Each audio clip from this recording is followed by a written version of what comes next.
So, hello everybody for our breakout session. It was a little bit our idea to get us all of the after lunch gap, or out of the, I heard, after lunch nap, which could happen in conferences. So we are very happy to be here at OeKB Reitersaal. That's the name, the writer, of course. I have interesting memories about this. It was quite frequently a room for small AGMs, and I think my first Austrian AGM was here. It looks different. It was not that nice. Which company? I really try to remember. Maybe it's not existing anymore. As a new one, you get the small companies first, and sometimes they just disappear. We are here at Control Bank, the Austrian Control Bank. I think there's someone will introduce and explain what Control Bank is doing exactly. I don't want to be so unpolite to make mistakes in everything what Control Bank is doing. But we are quite happy that we have them. They are a very important part of the entire capital market in Austria, beside the Vienna Stock Exchange, which is very close. Yeah, I think there is a possibility to go through, isn't it? It must be. Anyway, so I will stop here with my small introduction, and I would like to give the floor to Nastassja, who will give a small intro speech here for OeKB. Thank you. Thanks a lot. I will go up there.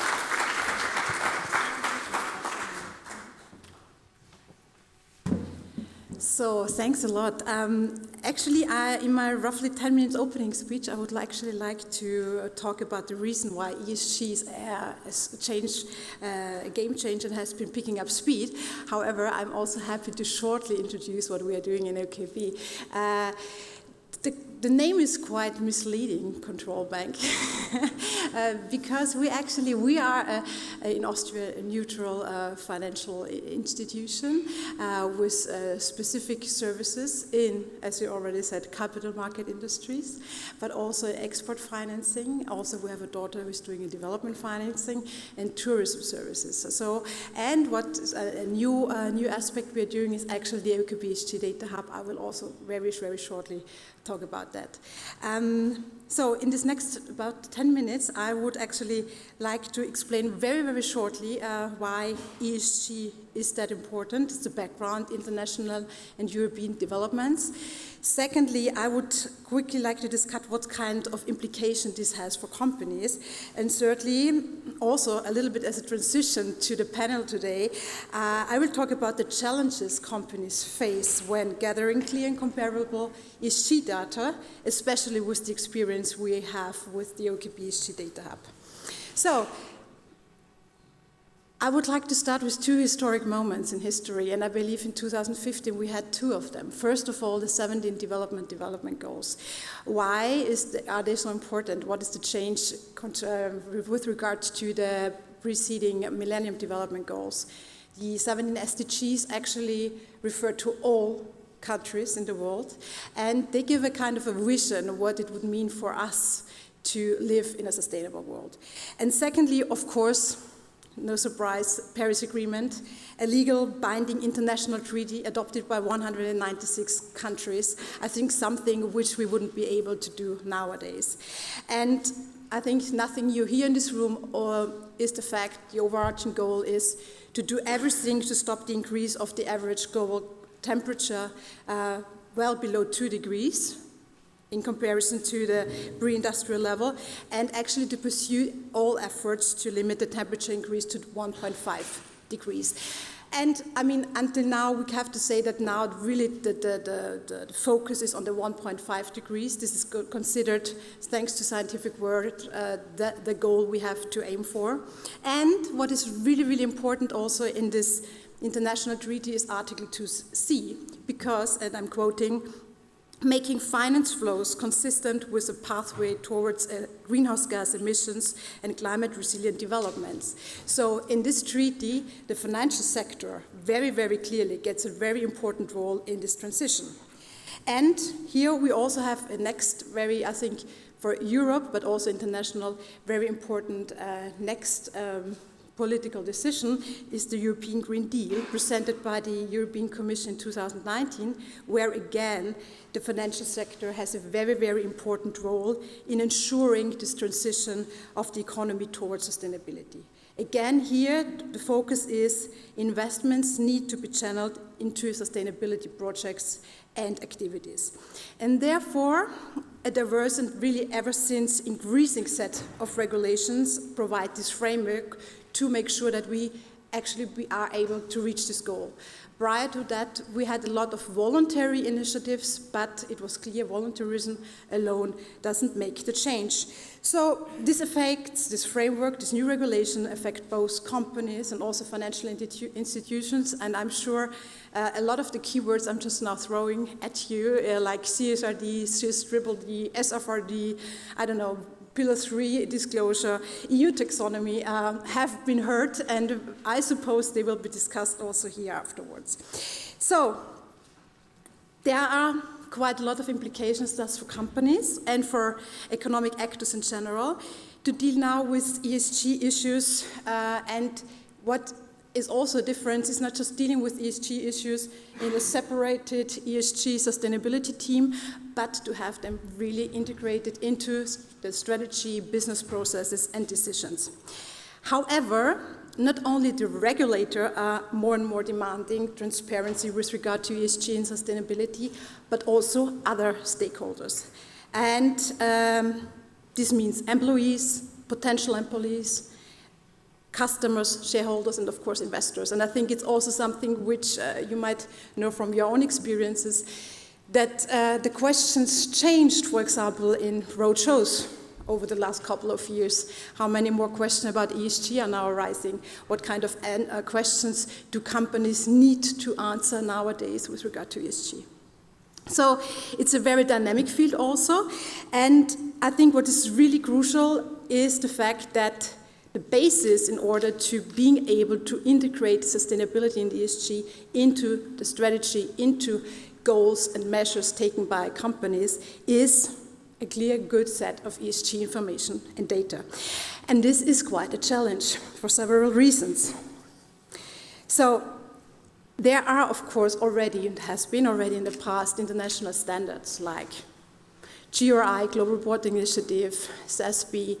Of course, also very important, the work of EFRAG and the sustainability reporting standards, which are now published, but also still under development, like the LSME, so the standards for listed SMEs, or also the VSMEs, the voluntary standards for SMEs, which are not listed.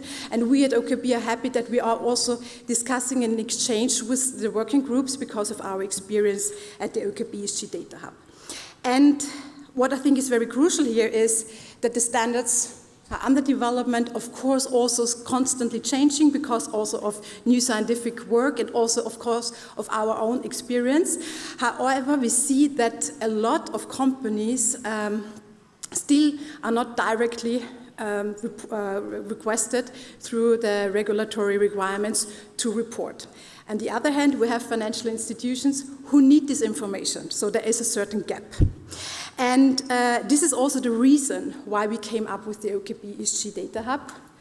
And I hope no, this is not what I need. I suppose this is, okay, I need to further, okay, this is not mine, so here I am. So I would like really very quickly explain to you the mechanism of the OeKB ESG Data Hub. We developed this in a participatory process in 2022 together with experts and also credit institutions in Austria. In the center is an ESG questionnaire which we created together. The company fills it in, and after it had completed it, of course, different set of questions depending on the size of the company. it has a first overview of their own performance and can take measures to further improve. Secondly, the company can decide with which company, so credit institution or insurance company, which is also on the hub registered, it can share the information with. So on the hub, you have the aspect that a company can gather and manage their ESG data. They have a questionnaire which is regularly updated concerning, depending on the regulatory changes and also the changes of the requests of, for example, banks and insurance companies. And they have the advantage to fill it in once and to share it with several. What we also see, and this is another challenge, is the fact that there are a lot of companies who just don't have a whole sustainability ESG team and the competences there, but that they're at the moment lacking the know-how. So we also support them with a lot of material, information and further support in order to help to build, first of all, this awareness, and secondly, also the know-how gradually. And I believe this is something which is of really high importance. It's not only about what kind of data point I need to gather and then share. It's really about a cultural change in building the competencies and then integrating the know-how also in all different kinds of business processes. And here I would like to conclude really, because why is it so important? ESG is here to stay and it's really picking up speed. It's not, I mean, it's really important for us all to being able to gather and share this information if you want that this, as economic community and society, we want this transformation to work and be successful. But also to be very clear, it's really important for any company to start building up these competencies and start working on this data if you want to be in business in future. And thus we in OeKB, we really believe it's important to work together, as we did with the OeKB ESG Data Hub also, to do this together in a participatory process and to continuously learn from each other, because we have to do and tackle this issue as a society as a whole. And finally, I really would like to emphasize that, of course, ESG information, reporting standards are not an end in itself. They should all really help us in supporting to making really good and sustainable business decisions. That's about it. Thank you.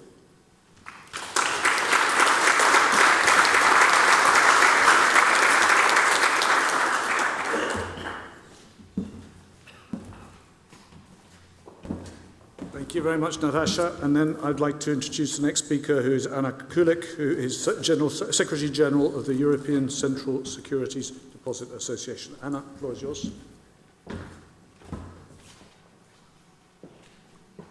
Thank you very much indeed. Yeah, I will be then turning back indeed the speech of Nastassja, so that we're coming back to basis a bit of a bigger picture indeed. So the central securities depositories are the mastodons, of course, of the financial markets, capital markets. We intervene at the layers of all the cycles of the securities life. And so during this presentation, I will be covering the following topics. So what does a CSD do? What are ECSDA, the association that I represent, do, and what are its members? As well as how the central securities depositories are regulated and what are the industry's priorities right now. So we'll start indeed with the basics. So as mentioned, central securities depositories are the financial market infrastructures, those that are at the essence indeed of the issuance of the securities, of their settlement, custody, and many other processes as well. They may be very unknown, of course, to the retail investors in particular, because you very rarely have access directly to the central securities depositories. Instead of you directly, it would be mostly the credit institutions or the brokers that will be opening the accounts at the level of the CSDs. The other big portion of the client base of the central securities depositories are the issuers directly. Well, they are not the participants in the system, but of course they are fundamental players in the Capital Markets Union. And so the role of the central securities depositories is to bring together on a single platform issuers and investors. Whether you are represented indeed through your bank, for example, or whether you are coming directly to a CSD. And so, as you see on the slide, the biggest of the roles of the central securities depositories are first to record, so to give birth to a security, where the issuer is coming to a central securities depository asking for an issuance of a new security, so share bonds or whatever other instrument that they would like to issue. We also offer the top-tier accounts, so the highest level accounts for the investors at the level of the central securities depositories. And then we also operate the security settlement system. The security settlement system is a place that allows for the highest level of legal certainty that the securities are de facto belonging to you. So if at the records of the central securities depositories, indeed you see that the entitlement is granted to a certain party, then you can be for sure certain that this is the case.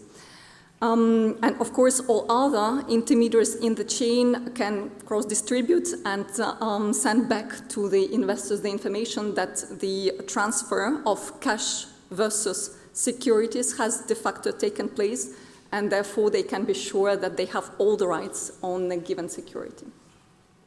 So you may, of course, know other participants in the transaction chain, right? When you introduce a trading order, this will not be a CSD, of course, so it will be with a stock exchange most frequently that you will be doing this sort of matters. Then there is a clearing process of a securities transaction, and this is also done by a central counterparty. But all other processes in terms of recording, in terms of finalization of securities transaction, are done by the central securities depositories. And so ECSDA, the Association of CSDs, has today 39 members from 35 member states, and all of them are, of course, very active and viable central securities depositories.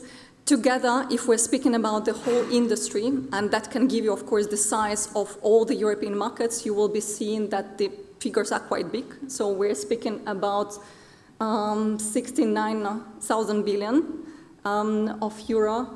And in terms of indeed the delivered instructions, as you see, we're speaking about 1.8 quadrillion of securities instructions in value that have been delivered during 1 year. So that's more or less indeed gives you a representation of the European markets altogether. To some of the questions indeed in the audience that I have heard, so previously we used to be having Russia. We do not have them any longer as part of the European Association of Central Securities Depositories. Now that you have realized indeed the size and probably the importance, right, of the function, you may understand quite quickly that, of course, this fundamental function does require a very high level of regulation so that we are operating in a safe environment and that your rights as investors are protected indeed.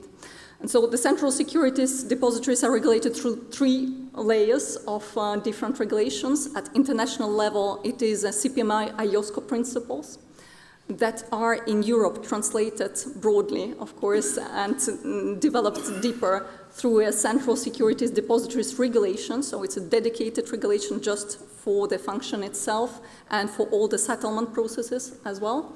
And at the national level, of course, you can see a deeper regulation which is even more detailed and providing an additional layer of some fine-tuning indeed to the national realities. So the objectives of the European regulation, which is of course most relevant for all the European CSDs, is to provide the high level of safety to all the investors. So the underlying, if we translate this big objective to the underlying smaller objectives, we can be finding that the first one would be to ensure more efficiency of the European capital markets, further level of harmonization and investor protection. Then it would be high level of organizational, prudential, and conduct of business requirements, so that the CSDs are the last institution that you could be considering that would be failing in a crisis environment. So that these are the ones that are really staying and, of course, are able to ensure that whatever happens, you are certain that your rights will not be lost indeed.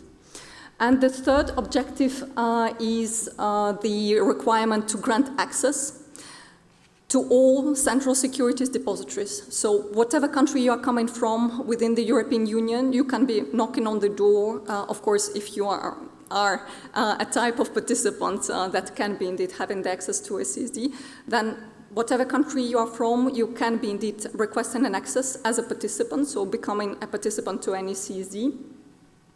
Or as an issuer, the issuers from other countries, from other member states within the Union can also go to a CSD and issue in a cross-border environment. So, of course, that does ensure a high level of the coherence between the markets and the high level of the harmonization within the Union as well. I would not say that we are there within the fully fledged capital markets union, but we are getting closer and closer, of course, through further levels of harmonization. And so what are the priorities of the central securities depositories right now? These are, of course, to continue striving for higher level of efficiency and safety for all the European capital markets. And for that, we are continuously working, first of all, on the standardization and harmonization and implementation of the standards that are already developed by the different bodies within the industry. We also work further on the market settlement efficiency, the speed of the transaction cycle, the safety and investor protection, and of course innovation, which is the final fundamental pillar for us as well. So in terms of recent initiatives, we have been in the couple of last years working particularly on the shareholder rights directive. I would guess that this is really the directive that is very familiar to you. And so the central securities depositories are the first intermediaries in the chain that are taking, of course, the demand from the issuer to make sure that we are passing on the instruction through the entire chain of intermediaries. And so we are the ones who are encoding, indeed, the corporate event, for example. So if there is a reverse stock split or whatever indeed taking place within the company, so we are the ones that will be starting the entire chain of the information that is transmitted ultimately to the investors through the entire chain. So another recent project was the implementation of the central securities depositories requirements, so regulation that was asking us to develop the settlement discipline, so develop the penalties mechanism for those of the counterparties that are failing to deliver either the securities or cash on time. And so here, indeed, we have been coherently working through all the different markets and making sure that, indeed, now those that are failing are paying the penalties, and those that are suffering from the fail of another counterparty do receive, indeed, a sort of reimbursement for the suffering that they have incurred during the delay. So this is indeed a big chapter that has been finished in 2022 by us, and today, indeed, the process works quite efficiently. So, of course, within the central securities depositories, we're still living in different jurisdictions, right, in different capital markets. But so that one investor, for example, from Austria, is able to invest in the securities in Germany or in Nordic countries or in any other European market, we do need to have links between the central securities depositories. And this is the process that is continuously taking place within the CSDs. Today, the European CSD network is one of the densest, so we do have the biggest number of links towards many global markets, indeed, than in any other region that you would see. So in total, European CSDs have more than 360 links to Chile, to Taiwan, to many other countries, so that you are effectively able to reach out in the direct way possible the different other markets and able to invest in the companies elsewhere globally. And so these are our recent and ongoing projects, but otherwise, of course, what we are currently working on are the implementation of the SCORE standards. I'm looking at you to see if the word sounds familiar. So these are the ECB, the European Central Bank standards developed together with the MICECO, with a special committee of the market participants that have developed the standards dedicated to the corporate action specifically. And so these standards will be launched together with the new project, which is called ECMS, Eurosystem Collateral Management System.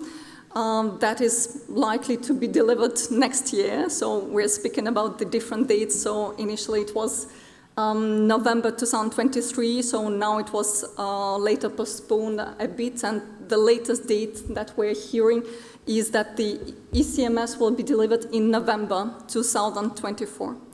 So this project is allowing indeed that you are taking the collateral. So I'm not sure how familiar you are with the collateral management processes, but so that basically the collateral are the guarantees, of course, that are supporting your underlying transactions. And that whenever indeed the biggest of the investors are taking care, do need to be using the collateral through the central bank money, in the central bank money at the level of the ECB, then they will be following these standards indeed, and this may be done then through the central bank money at the level of the ECMS. Sorry, I'm very conscious of the fact that I'm probably throwing to you many abbreviations as well, so don't hesitate to ask questions afterwards. But in terms of other biggest projects that we're working on is, of course, the innovation. Innovation, and here many of you have heard the word DLT, right? So the central securities depositories are, of course, leveraging upon the new technologies as well as cloud, as well as AI and many others. In our case, indeed, we are having very beautiful examples of the new issuance of tokenized securities and of securities that are truly native on the DLT. By the D7 project, for example, of Clearstream, by the upcoming project of Euroclear as well, that is also allowed to issue the securities on distributed ledger technology. And also one of our members, the Swiss CSD, has also created a new exchange which is really focused on the DLT. And so here they're operating under the licenses of the MTF and of CSD, so providing the highest level of certainty for you, but using this new technology, the distributed ledger technology already. And of course, we're discussing with the European Central Bank the possibility of the wholesale CBDCs, so central bank currencies as well, so that we're injecting even further level of trust, but also innovation into the entire system across the Capital Markets Union. So I will probably be skipping the regulatory compliance. I think it's known for you quite well, right? So, but CSDs also have to comply with many other additional regulations on which we are currently focused. And at the European level, we are discussing right now further levels of efficiency. So how to change the settlement cycle. Some of you may have heard about the initiatives in the US to speed up the settlement cycle. We're discussing today what we will be doing in Europe, whether we will be also considering to speed up the cycle here, despite all the fragmentation, of course, of the European markets. And the association itself is working further on the systemic risk indicators. So that's a bit of my update. I hope you have learned a bit who are these big animals that you have never heard about, but that are fundamental for the Capital Markets Union. Do not hesitate then to catch up with me if you will be having any questions. I think I'm out of my time for the questions today, but don't hesitate later on then. Thank you.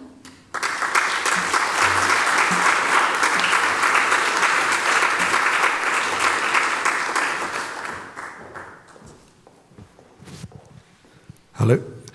I'm going to stand over here because one of my panelists has a bad back and I think he's going to end up standing over there.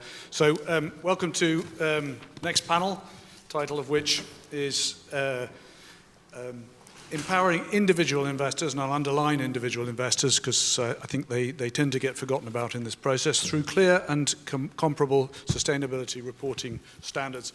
And carrying on from the previous presentation from Anna, for which thank you very much, I'm going to term this the acronym panel. At the global level or international level, we have IFRS, the International Financial Reporting Standards Foundation, which has spawned the IASB, the International Accounting Standards Board, and more recently the ISSB, who are speaking today, the International Sustainability Standards Board. And at the European level, at a regulation, we have the CSRD, the Corporate Sustainability Reporting Directive, which has spawned the ESRS, the European Sustainability Reporting Standards.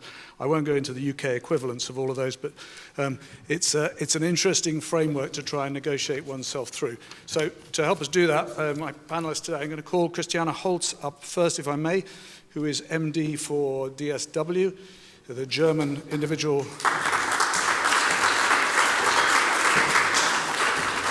Investor Association.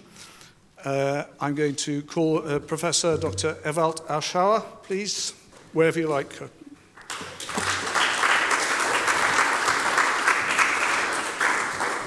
Ewald is at the Vienna University of Economics and Business with a focus on accounting and auditing.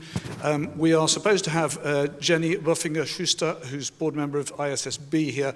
We don't. She is replaced by Samuel or Sam. I don't know how you wish to be referred to. Sam's good, okay. So Sam is strategy lead for the ISSB, and on your LinkedIn it says brackets University of Nottingham. I'm not sure I understand the relevance, but you might wish to explain. Thank you, Sam. And then we have Patrick de Combourg, who's the chair of the EFRAG Sustainability Reporting Board. Patrick, welcome. Do I have Fabrice Demagny? Yes, Fabrice, fantastic. Fabrice is Global Head of Financial Advisory Services and Capital Markets Activity in Mazars. And this is going to be difficult because when you're doing the practice run on a Teams link, you have everybody's names underneath them. It's a fairly large panel, so I know I'm going to get this wrong. And finally, we have Dieter Scheidel, the end user of the panel, who is Head of European Affairs for the Vienna Insurance Group. Dieter, welcome.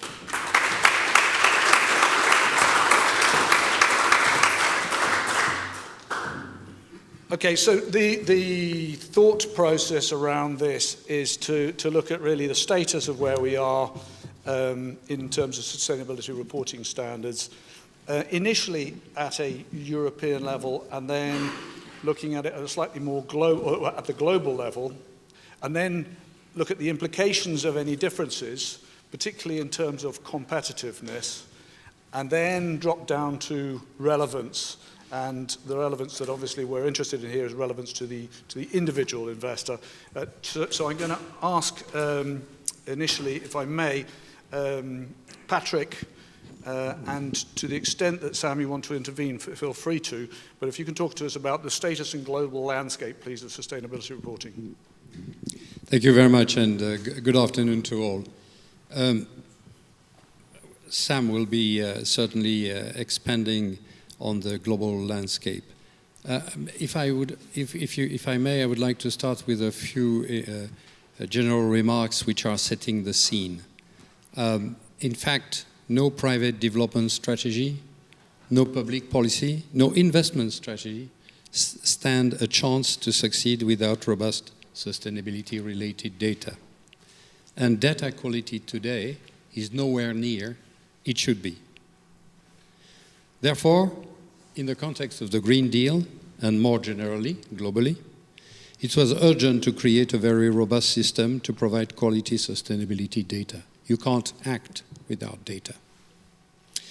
In fact, sometimes in that respect, and that's true for the EU and for many jurisdictions, the cart was in front of the horses, meaning that obligations were set that required information that was not available.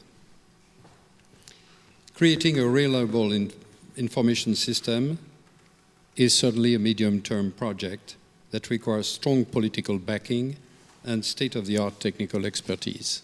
So, you know, in the context of the Green Deal, the EU decided to move relatively ambitiously.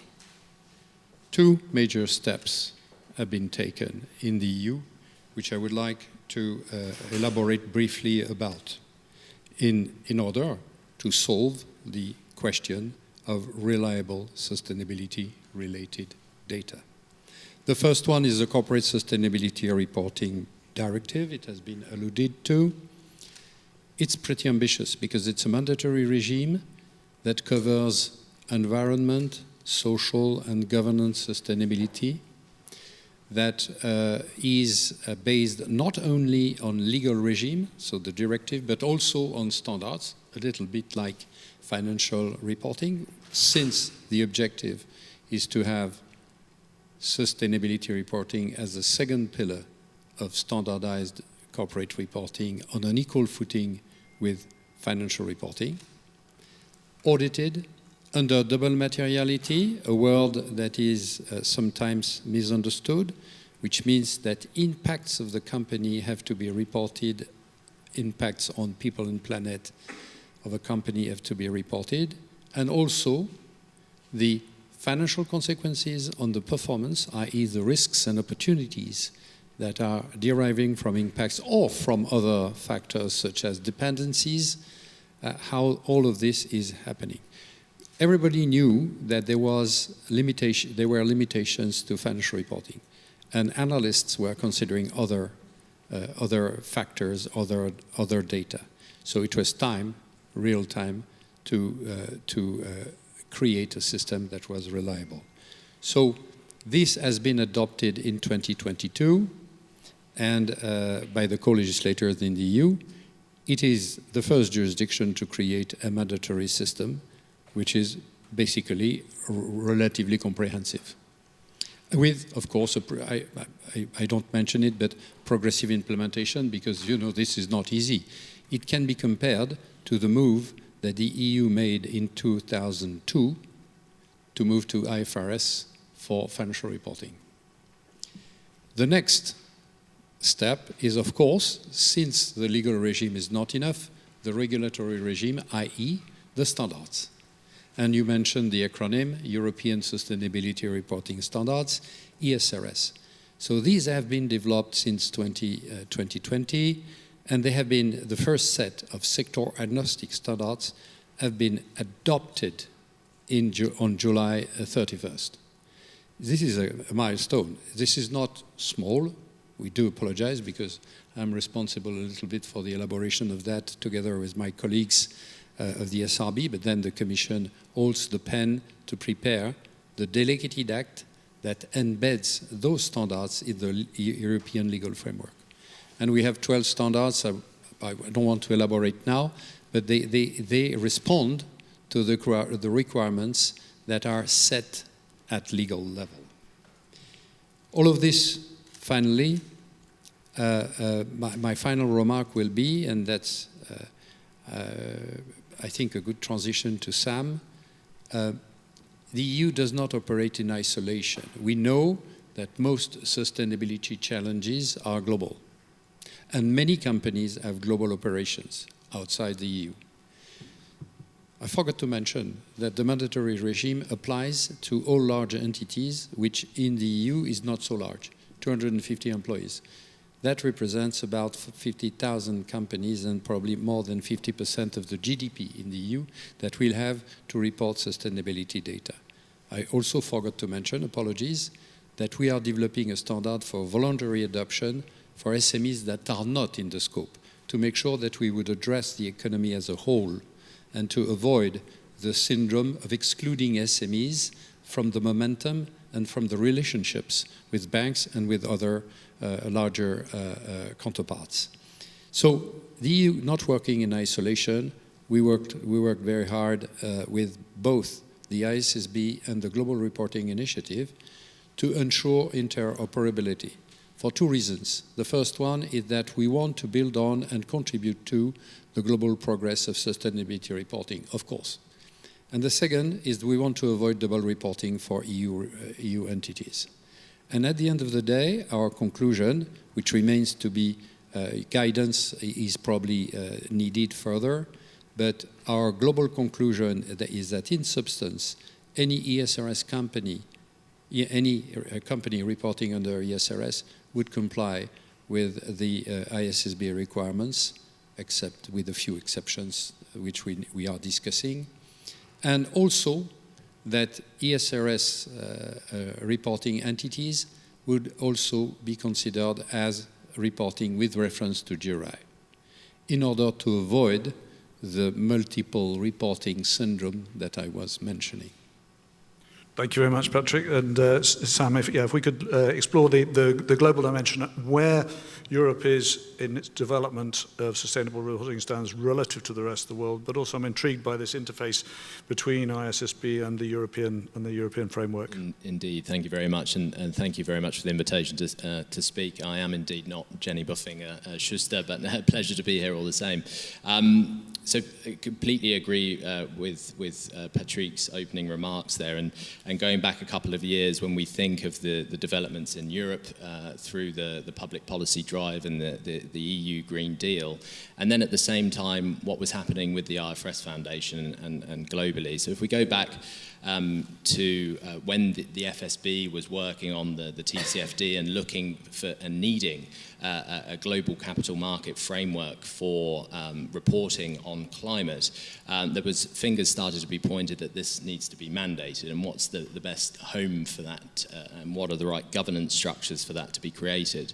And that was about in 2020 when people started looking at the IFRS Foundation and saying we needed IFRS accounting standards but for sustainability.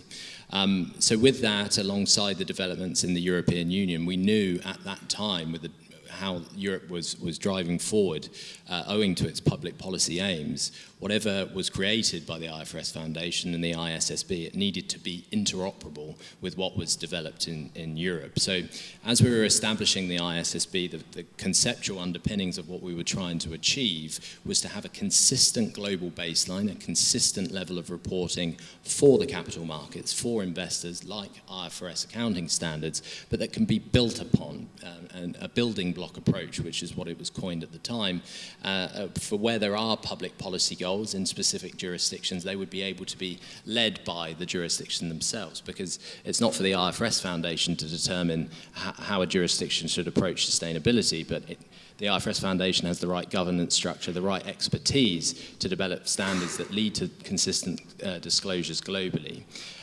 So in developing our first two standards, IFRS S1 on general requirements and IFRS S2 on climate-related disclosures, over the last 2 years we've been working very, very closely with Patrick and other colleagues at EFRAG, as well with many others at the European Commission as well, to ensure that our standards are interoperable with ESRS. What does that mean? Back when, about a year and a half ago, when we went out with our respective consultations, there was some misalignment on concepts, there was some even use of terms in different ways, and many rightfully pointed fingers at us at the time and said, well, this doesn't look like interoperability to us. So we've dedicated a huge amount of time and resource over the last 18 months to bring the standards closer together and understand where there is alignment, absolutely, understand where ESRS goes further, owing to its broader remit indeed, and understanding where there are some specific elements to the ISSB standards. So now our work is really focused for our stakeholders for our stakeholders, how do we illustrate that interoperability? How is it put into practice? How do we inform our stakeholders how to report based on the ISSB standards and on ESRS as well? So it's an important juncture, but we've come a long way. And at the end of July, we were jointly able to acknowledge a very high degree of alignment between the standards when ESRS was out as a delegated act. And that's between you as a standards setter and Europe as a standards user. But do you have an acceptance issue anywhere else in the world? Does your user base, your global user base, track that without question, or is there another negotiation to follow? It's a very good question. So there's a couple of dynamics there. First, the US is an important one in the context of IFRS. So IFRS accounting standards are utilized and adopted in 144 jurisdictions globally. The US still uses US GAAP, but permits the use of IFRS. So alongside the development of ESRS and the ISSB standards, the US SEC, of course, was developing its climate rule as well. And the continuing developments in the US, owing to political challenges in the jurisdiction, the SEC has still not been able to produce the climate rule yet. But it is still in the pipeline and publicly acknowledged that it will be delivered by the end of the year. So in the US, it's an important conversation. That's where interoperability comes in again. But beyond that, globally, we were endorsed by IOSCO in July for the use of the IFRS sustainability standards by IOSCO's membership globally. That's important because it's only happened once before, and that was for the accounting standards. So it's a once-in-a-generation piece. So now we're working very closely with jurisdictions around the world on the onboarding, implementation, and ultimately consistent adoption of the ISSB standards. Thank you very much. There is at least some history of European rulemaking looking at a European level playing field and creating a situation which is uncompetitive in a global landscape. So the question is whether or not what we're doing here is too onerous or relatively too onerous for European companies relative to US, Asia. And I think, Dieter, you have some views on global competitiveness. Yeah, thanks a lot. You addressed me as the end user, and I can just underline this. You can't imagine how much we are at the end when preparing for the ESRS.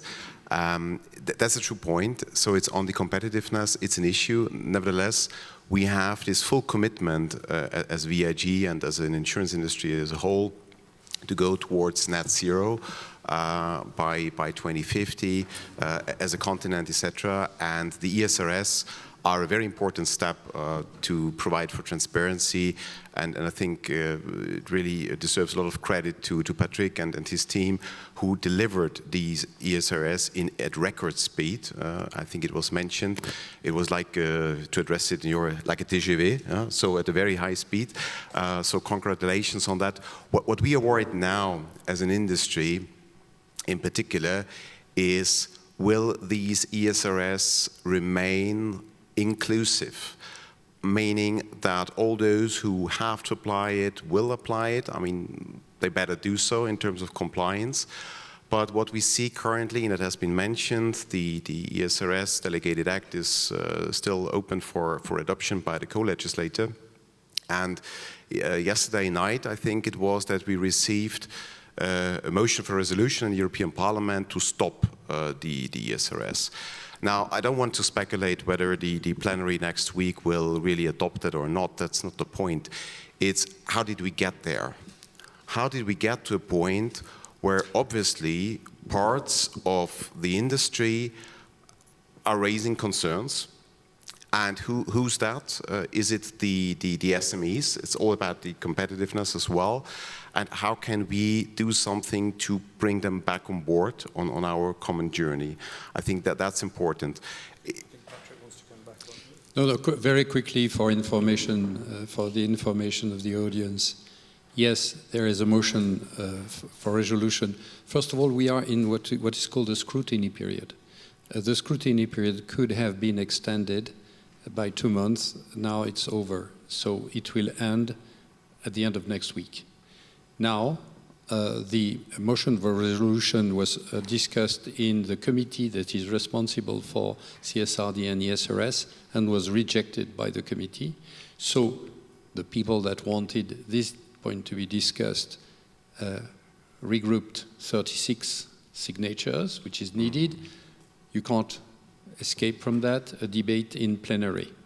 But I'm not going to bet my pension, but it's not with you anyway, I think, maybe. But very, very tiny chance of that being, of going through. By the way, Parliament and Council can do only one thing. They can reject. They cannot modify. This is, yeah. Yeah, that's exactly the point I want to make is what's behind, all these ideas. It's not about the number of MEPs or whatsoever, but what is the rationale behind that? So who has some serious concerns, obviously, with that? And how can we bring them on board? And when you read the motion for resolution, it's mostly about a certain fear that what we're doing on a large industry level in terms of reporting would somehow put SMEs under pressure. I'm not speaking of the ones who will have their own reporting standards, but we as reporting entities will of course request certain data from our customers and also from our investee objects, etc., etc. So this is, I think, the point where we have to work a lot within the next months and years to come in terms of competitiveness, that we bring all them on board, that we make this somehow digestible for each and every one, so that we can really deliver consistent data, because if we would have some downsides on that part, we would really enter into very difficult territory that we call greenwashing. So as soon as we would not have consistent data, including from SMEs, for our reporting, there would be some loopholes, etc. And that's, I think, a very important challenge from our side. That would be my first intervention on that. So being inclusive, having everyone on board, including our customers who are not obliged to report, who are well below the threshold, but who could indirectly be put into this whole scenario of delivering this data. Thank you. And from an international competitivity perspective, I think you had a view on Article 40, the function of Article 40 of CSRD. This was not me, maybe. Somebody mentioned Article 40 CSRD, which requires... It might have been me. Sorry, apologies. Article 40 is requiring non-EU headquartered companies to provide information if they have operations in the EU of more than 150 million in turnover. So this is the idea of creating a level playing field. And I have all sympathy for the SMEs, jumping on the train and benefiting from the momentum. That's why, because anyway, they are today subject to many questionnaires. It goes all over the place. So the idea that we have is to create a data platform that would satisfy large corporates for voluntary adoption and also financial institutions. Thank you very much. Ewald, could I ask you to address, please, with the microphone, the question of relevance to the end user base? Yeah, thank you. Thank you also for having me and for inviting me. You see what kind of importance accounting gets, actually. Even the room got upgraded here, so we have better breathing. Actually, accounting is a very important basis. We kind of evolved to saviors of the world. So in regard of relevance, we cannot underestimate accounting, although there are heavy challenges with accounting. We should not rely too much on accounting, and I would like to mention several specific details regarding sustainability reporting that are kind of common independently which kind of standard you look at. The first is diversity of users and uses. So what we have to be aware that the audience of reporting is getting bigger, right? And also the audience will capture, for example, consumers that are not so educated with reporting, with its limitations, and with the essence actually of reporting. The second is the diversity of topics. So we have much more topics that differ between countries, between industries, between firms. They are very specific which kind of sustainability issues they have. And of course, you have also a broad variety of disclosures, reporting formats, and comparison and standardization is hard against this backdrop. Because in financial accounting, very much comes in the end to a certain bunch of KPIs that are kind of dealable. And now we have a very broad range of topics. And we have, of course, counter effects on these topics and a diversity of objective functions. And regarding objective functions, all these users, they have different aims, different objectives, and the preferences also change, and they change over time. So it will be a kind of much higher task in sustainability reporting to get along and to get this inclusiveness that all the objectives and kind of preferences are within the scope. And it will, of course, be very interesting then to have the sector-specific standards that will deal with, let me say, the current stage is that companies are driven to get the communication loops at the moment, which is very important because companies actually follow two agendas. The one is shareholder value, maximizing profit, and the other one is legitimacy. So you have a legitimacy issue. Whenever you do something in your company that is against all rules, all moral compasses of the population, you will have no sustainable business, at least in the long term. And therefore, it is a kind of mapping that we are in the companies, within the companies, much closer with our ears on the needs and preferences of users and society and societal groups. Then there is diversity in measurement, which makes sustainability reporting challenging, and voluntary nature of CSR reporting. Whatever companies do in regard of sustainability that brings them a higher profit maximization, is in a well-managed company already done. You could assume that you must not tell an industry company that they have to reduce their energy, because energy has a price ticket, and therefore energy, it is actually very lean, at least in well-managed companies. So whatever we have here is actually add-on to financial maximization and objectives. And therefore, I don't think that you can rely on accounting and sustainability reporting only, but regulation has to take this data to set kind of boundaries and conditions where businesses can do their job, right? And this is, of course, so regulators will be one of the most important communities regarding the sustainability reporting. They will need data that makes them, that gets to the position that they build up regulations that are more stable and giving answers in what is sustainability.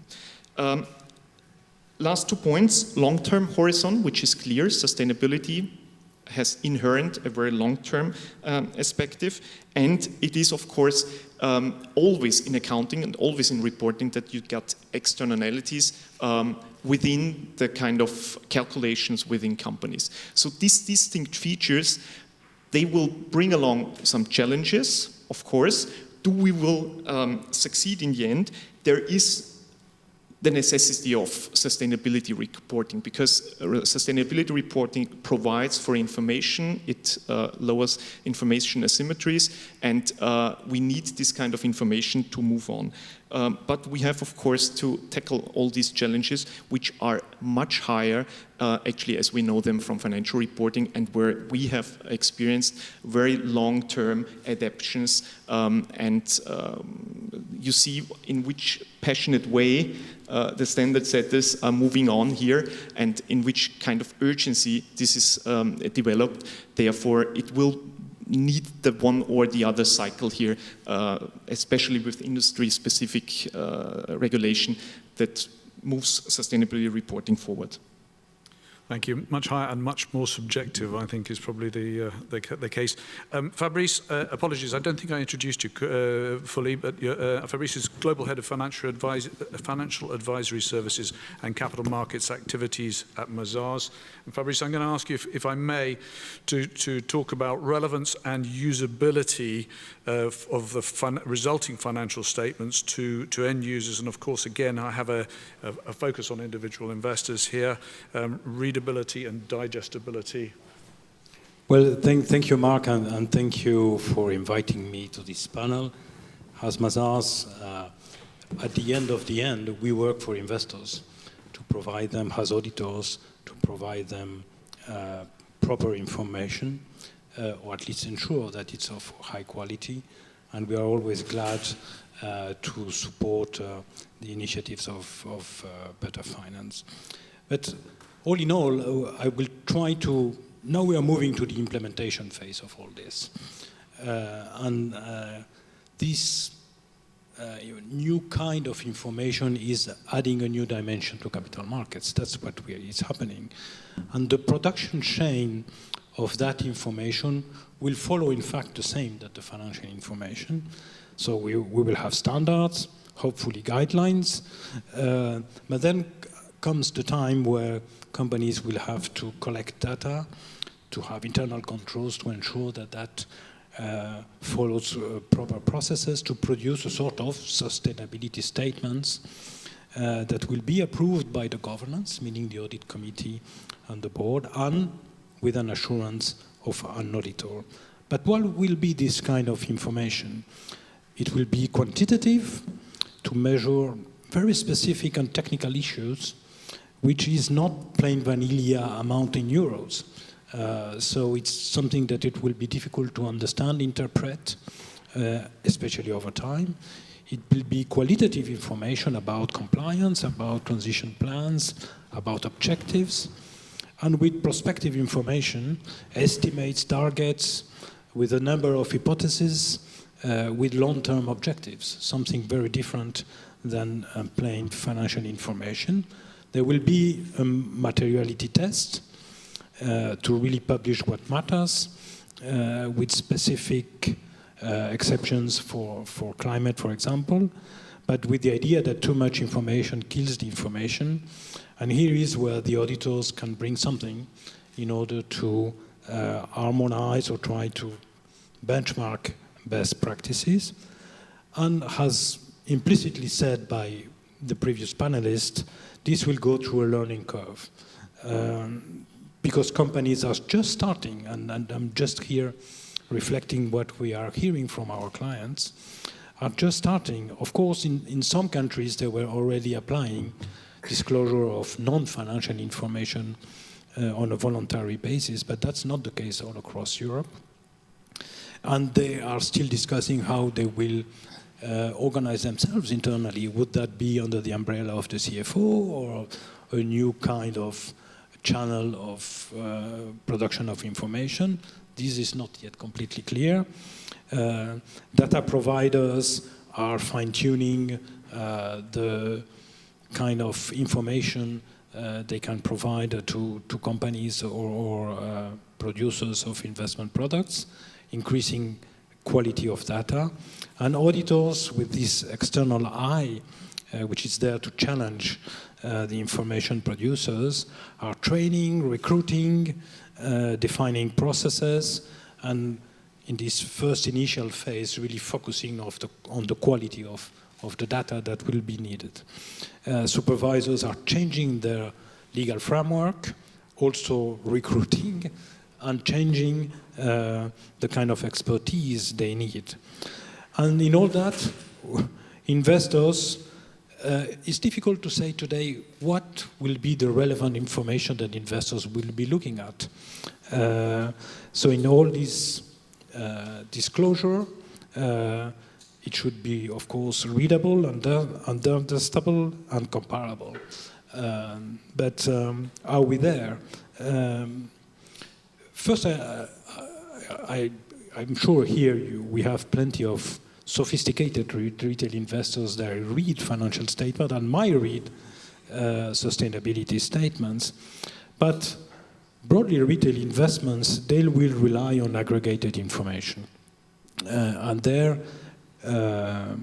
progress is really needed. And we touch on greenwashing here, of course, be it ESG ratings, be it benchmark indices, or being ESG financial products, mainly funds. And progress is coming, but it's not yet there. The Commission has issued a proposal to harmonize the way ESG ratings are made, more transparency on the methodologies to be able to compare them and avoid conflict of interest, of course. Benchmarks, it's not a regulated activity, or at least not in this area, except for climate, but the benchmark regulation does not apply to all kinds of indices.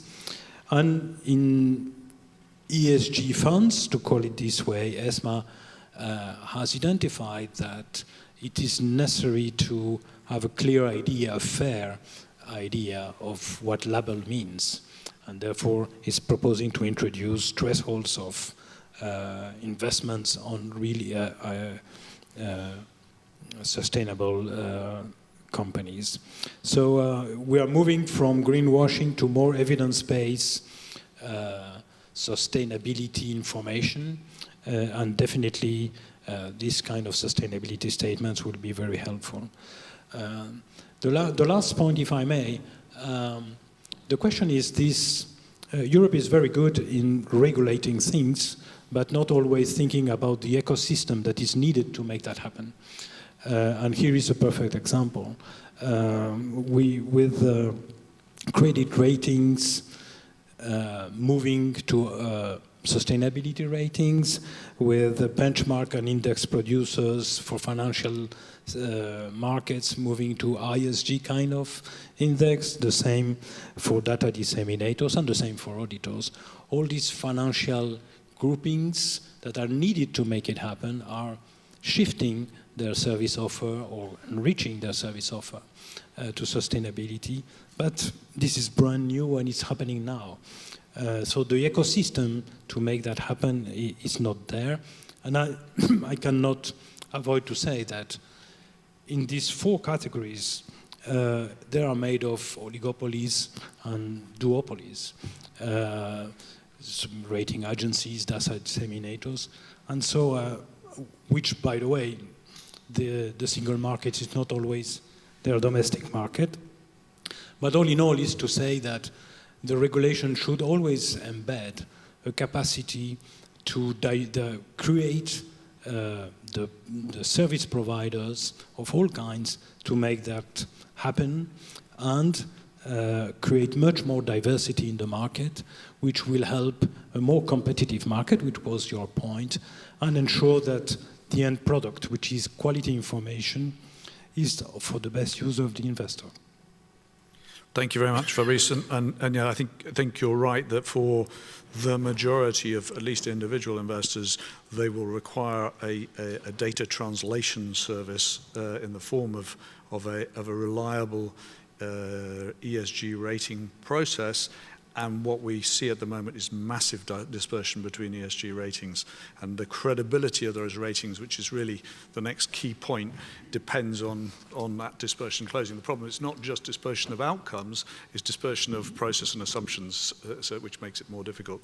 Patrick? No, because, rating agencies, to a large extent, were collecting data that was not existing. Yes. And that's the point. If the data exists and is standardized, then they will play their full role, analyzing, rating, scoring, etc., establishing the proper benchmarks. I agree, but I think there's two dimensions. It's data and it's methodology, and I think there's a dispersion of methodologies as well sitting over the top of that. Christiana, I'm sorry you've been suffering. That's fine. Great to hear again relevance from an individual investor's perspective. What does this look like at the end of the chain? Indeed, we are at the end of the chain. So for me, the first big takeaway today is that both ISSB and the ESRS, EFRAG are trying to align as much as possible and to avoid double work for companies, but also different understanding on the investor side. Investors are not investing locally, we are investing worldwide, so we want to understand and we want to be able to compare a sustainability report from a US company with that of a European company. The most possible way. I understand different approaches, of course, but ISSB is global baseline. We will see. So first of all, I would like to congratulate EFRAG, because I think you have done a tremendous job over almost less than 3 years. You developed something that in the financial area took, I don't know, decades to develop. So really, really a great job. What, from my perspective, is a bit unfortunate is that there were some last-minute changes at Commission level, especially looking at the approach to the materiality assessment. You will not like it too much, maybe, Patrick, but from an investor perspective, it is indeed, it does not help really to ensure or to foster comparability and harmonization of disclosure. So in a nutshell, it is that the materiality assessment now for all standards except for standard 2, to my understanding, are subject to a materiality assessment of the company, but the company can but must not explain or disclose why they consider something is not material. That's my understanding. So if a company considers circular economy is not material for them, then they just don't disclose and don't explain why. This leads to incomplete... They have the auditors over, and the governance as well, if I may. Yeah, as you know, that is true. The guarantee that it's a little bit like financial reporting. Sorry to interrupt, but this is key for us, because materiality assessment is going to be a serious exercise and pivotal. So concluding that you can't conclude lightly that a sustainability matter or an information is not material because you want to do it next year. It's impossible. No, of course. It's not what is embedded in the standards. And I'm sure that the auditors and the supervisory authorities of markets will have a very careful look about that, not mentioning the NGOs for the name and shame. So you know, I'm a little more optimistic than you are. I'm very thankful you're more optimistic. We see it with the taxonomy, on the other hand, that there are already now differences in the approaches. 2 German car makers, 1 auditor approved certain parts to be in the taxonomy, another one said no, it's not in there. So to have a standardized, a clear regulatory framework would have, from an investor perspective, been much more appreciated. I'm concerned that this may lead to reduced transparency, a lack of data. We spoke already, I think Fabrice, you alluded to it, about the ongoing regulatory framework. We have a big problem with the SFDR, the regulation for funds, which are lacking data at the moment. They are getting it then with the ESRS at some point, but the sequencing was maybe not perfect, so I hope in the future this will change. What do I have on my list as well? Yeah, you spoke about aggregated data, Fabrice. Aggregated data, there are investors that are really interested in reading the sustainability reports. And I think what we should try, and where EFRAG and the SRS and also the ISSB will be very helpful, is to ensure that also a retail investor is enabled to read the direct data and does not only have to rely on aggregated and indirect data, third-party data. I think that is a target we should try to achieve. Thank you. Can I briefly react? By all means. That's why we, at EFRAG, and we had a discussion, frankly, with the Commission, we wanted a separate chapter of the management report. We wanted the information being the storytelling about, of course, objective, based on standards, the storytelling about sustainability. So that's why we have the sustainability statement, which is like the financial statements. And the rest of the management report will be for integrating the various elements, financial, sustainability, other elements that are not encapsulated in the two pillars of standardized information. Next, the key point is that we are working at the moment on the digital taxonomy at a relatively granular level. And I'm a great fan of considering that there are various levels of reading. I agree with you. If you want the global information, and by the way, probably 2/3 of information is narrative as compared to quantitative in sustainability reporting, which is not the same as financial reporting. So that's why we go from the most aggregated information, one disclosure requirement that you can read as a whole, or for narrative information, we had a granular level, A, B, C, or 1 Roman, 2 Roman, 3 Roman, to have the right level of granularity that helps you have the global reading, but you have a specific reading if you so wish. You attract, you know, what is the composition of the audit committee? Or, you know, on greenhouse gas emissions, what is scope 3, what are the key elements of scope 3, etc. You can go to that level or have the big picture. Yes, I didn't intend to suggest that not all investors are uninterested in financial statements. There are a lot that are very interested, and the increasing impenetrability of financial statements has been a problem. But I think if one is looking at an averages basis, I think there is an increasing dependence on aggregated data, so it's both retain a relevance. I'm going to ask whether there are questions from the floor, please, or whether we have done the subject. I see none. Yeah, by all means. A last comment for retail investors. What happens with this new kind of information?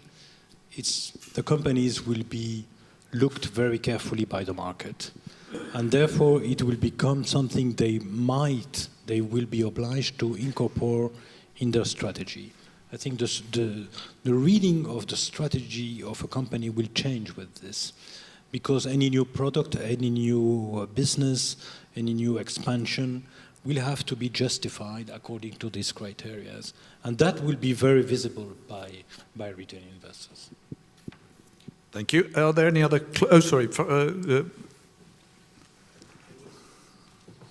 Florian, yeah. Just a small question, because I'm at the end of the chain as well, and I have to read this documentation, and I visit maybe 30 AGMs every year. That makes 200 pages of a regular report, plus 200 pages of sustainability report, plus 50 pages of remuneration report, plus 50 pages of corporate governance report. So let's be at 500 pages. I'm really able to click away all these pre-formatted text blocks from producers. So I'm quite quick with it. A regular consumer who is really starting maybe with investing in shares, he's a little bit overwhelmed with all this data. And I get sometimes the question, where should that lead? and I always give an answer, maybe you share the same opinion.